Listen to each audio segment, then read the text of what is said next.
and welcome to this week's edition of One Big Thing.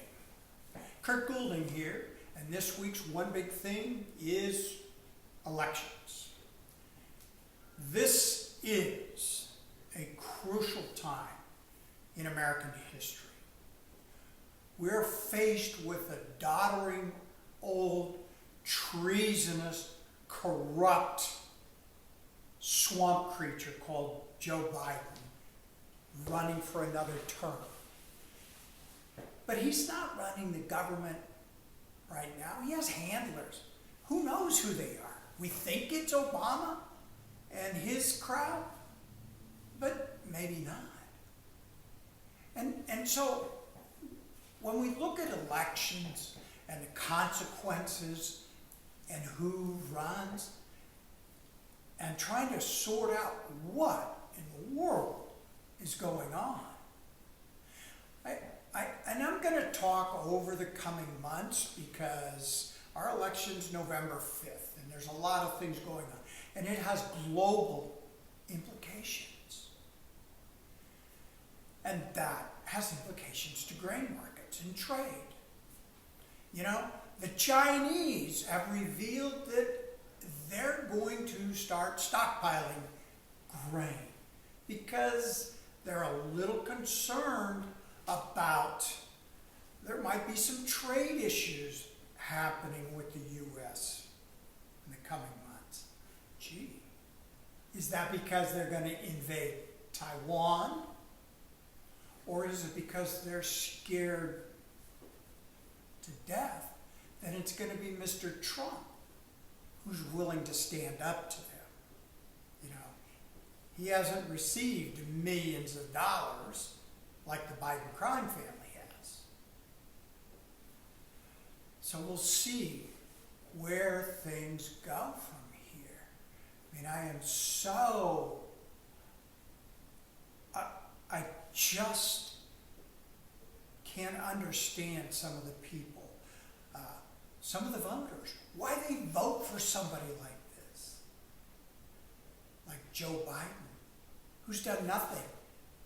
He's absolutely thrown the doors wide open for anybody to come through. He has so enriched the cartels.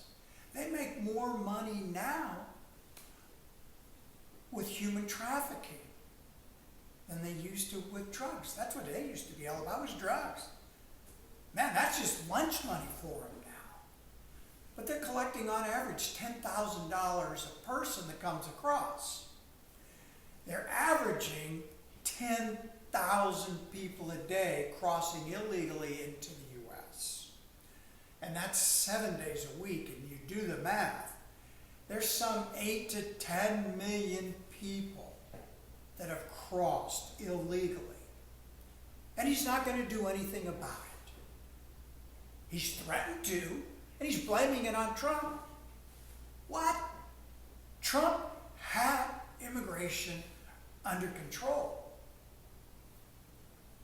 He was building a wall. Biden shut that down.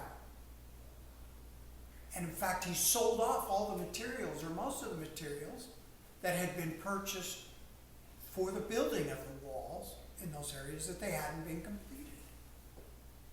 And now we're having rape, we've got crime syndicates forming, that they just moved from wherever they came from to the U.S.